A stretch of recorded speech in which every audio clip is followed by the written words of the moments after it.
प्रिय विद्यार्थियों, good morning. आज आप समाजशास्त्र पढ़ रहे हैं। समाजशास्त्र का सेकंड पेपर और सेकंड चैप्टर आप पढ़ रहे हैं।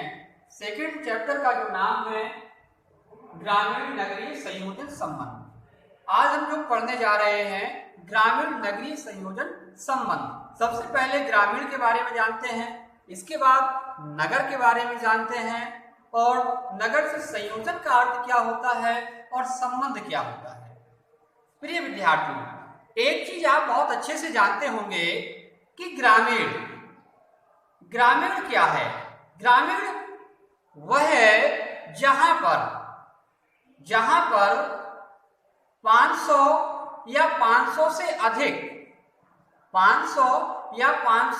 अधिक जनसंख्या निवास करती है, उसको हम ग्रामीण कहते हैं, यानी गांव कहते हैं। क्या कहते हैं? गांव या ग्राम कहते हैं। और ये इनका जो आकार होता है ये लघु आकार के होते हैं।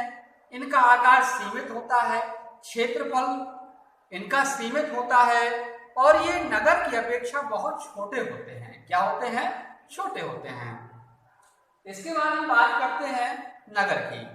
जैसा कि आप सभी विद्यार्थी जानते हैं, आप 11th और 12th में इस चीज को पढ़ के आए हैं कि नगर और कस्बे के बारे में आपने बखूबी पढ़ा है, बहुत अच्छे से पढ़ा है कि कस्बा और नगर में क्या अंतर है। तो आइए, हमें यहाँ केवल नगर के बारे में जानना है।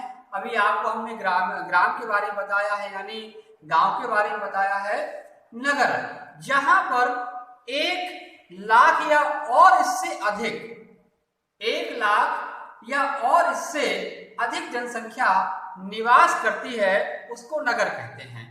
प्रिय विद्यार्थियों, जरूरी ही नहीं है कि नगर में 1 लाख जनसंख्या हो, 2 लाख हो, 5 लाख हो।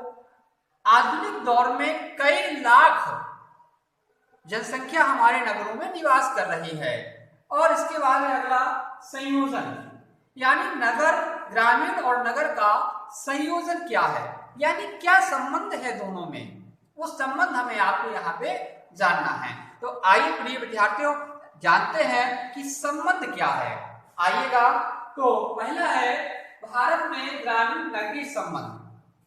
पहली हेडिंग है नई प्रौद्योगिकी से उत्पन्न होने वाली दशाओं के फलस्वरूप। नई प्रौद्योगिकी।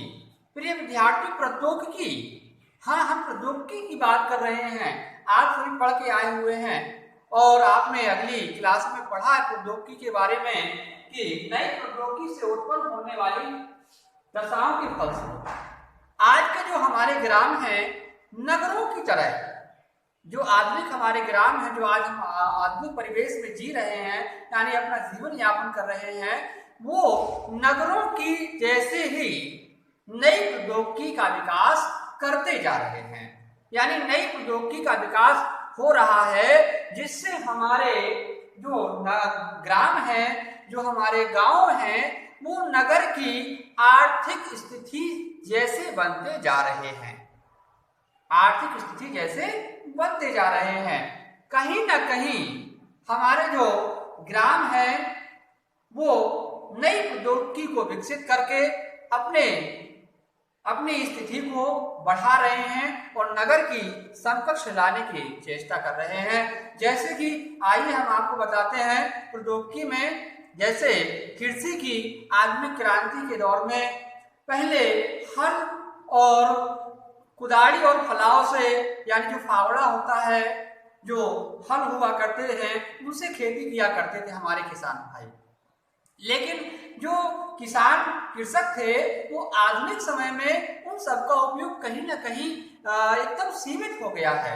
अब आधुनिक तरीके से जो खेती की जा रही है, वो किससे की जा रही है? ट्रैक्टर से की जा रही है और तमाम प्रकार के वैज्ञानिक तरीके के नए नए यंत्रों से खेती की जा रही है। उस खेती से जो फसल उत्पादन हो रहा है वो भारी मात्रा में हो रहा है, जिससे ग्रामीण जीवन क्या हो रहा है, एक नगरीय जीवन के समकक्ष होता चला जा रहा है और नई प्रौद्योगिकी का जन्म हो रहा है।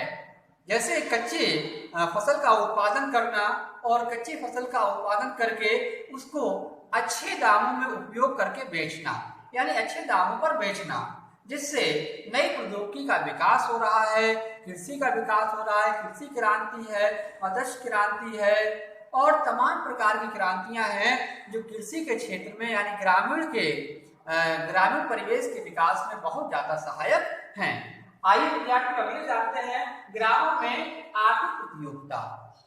जैसे कि अभी अभी हमने आपको बताया है कि ग्रामों में आर्थिक प्रतियोगिता सबसे ज्यादा बढ़ती चली जा रही है। जो हमारे नगर हैं, नगर के संयोजन यानी नगर के समकक्ष जो प्रौद्योगिकी है यानी आर्थिक स्थिति है, प्रौद्योगिकी का विकास करके आर्थिक स्थिति को जो ग्राम है वो बनाते चले जा रहे हैं। अगला है भारत में वर्तमान लोकतांत्रिक संरचना। हमारे भारत में लोकतांत्रिक संरचना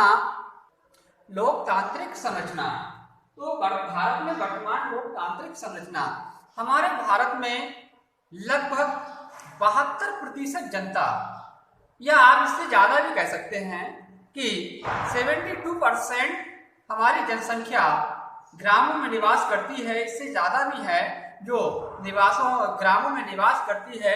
उस जनसंख्या का एक लोकतंत्र जो है वो पूरा अपना एक वर्चस्व के साथ उनके साथ खड़ा होता है और वो लोकतंत्र के दायरे में क्या है, स्वतंत्र हैं। क्या है, स्वतंत्र हैं। वो अपने स्थिति के अनुसार अपने ग्राम के अंदर तरह तरह की कृषि कर सकते हैं, तरह तरह की योजनाएं तैयार कर सकते हैं जो उनकी आर्थिक जीवन में क्या होता है, सहायक हो रहा है। क्या हो रहा है, सहायक हो रहा है। अगला है प्रशासनिक आधार पर गांव और नगरों के बीच की दूरी में कमी आना। जो हमारे ग्राम हैं वो नगर की नगर की समीप आते जा रहे हैं। क्या आते जा रहे हैं, समीप आते जा रहे हैं। आज जो हमारी नई प्रौद्योगिकी विकसित हो रही है, नई क्रांतियां जो विकसित हो रही हैं, जो कृषि, चाहे वो कृषि के क्षेत्र में हो, चाहे वो शिक्षा के क्षेत्र में हो, चाहे वो और भी विभिन्न क्षेत्र क्यों ना हो, कहीं ना कहीं जो हमारे ग्रामीण हैं वो नगर के समकक्ष यानी संयोजन बनने की चेष्टा कर रहे हैं और नगरों के बीच की दूरी जो है, वो जो दूरी है, कमी है, वो पूरी होती जा रही है।